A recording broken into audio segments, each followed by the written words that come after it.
বন্ধুরা আমার কাছে আছে জাদুর গ্লাস, এটা দিয়ে সবাইকে জাদু দেখাবো। এখন চলুন বন্ধুরা আমি সবাইকে দেখাচ্ছি। আরে এখানে মা কি করতেছে? মা তো দেখি রান্না বান্না করতেছে। যাই মাকে এই গ্লাসটা দিয়ে ম্যাজিক দেখায়। এই যে মা কি করতেছ? এই তো রান্না করতেছি। এই যে দেখো পানি তোমার উপরে দিয়ে দিলাম। আরে আরে মা তুমি তো পুরা ভয় পেয়ে গেছো। হ্যাঁ হ্যাঁ হ্যাঁ, আরে হ্যাঁ আমি তো সত্যি ভয় পেয়ে গেছি। আচ্ছা আম্মু তুমি রান্না করো, আমি এখন এখানে যাই। আরে দাদি এখানে কি করতেছে? দাদিকে এখন ম্যাজিক দেখাবো। এই যে দাদি, এই যে পানি দিয়ে দিলাম তোমার উপর। আরে পানি পড়লো।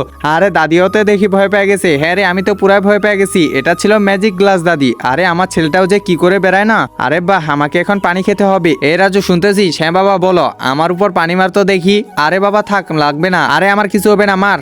একজন মা কতটা আপন হয়ে থাকে, যার মানেই তাকে জিজ্ঞাসা করে দেখো। তো দেখা যাক বন্ধুরা এই মায়ের জন্য কে ভিডিওটিতে লাইক এন্ড সাবস্ক্রাইব করে। আর যারা মাকে ভালোবাসো না তারা ভিডিওটি থেকে দূরে থাকো। আরে তোকে বলতেছি না দেখ, সমস্যা হবে না। আচ্ছা ঠিক আছে, এই যে দিলাম। আরে এখানে আবার পানি চলে আসলো কই? আরে বাবা আমার কোনো দোষ নেই, সব দোষ আমার মা। আরে শুধু আমার সাথেই এমন হয়? তোমরা এটা ঠিক করলে না আমার সাথে।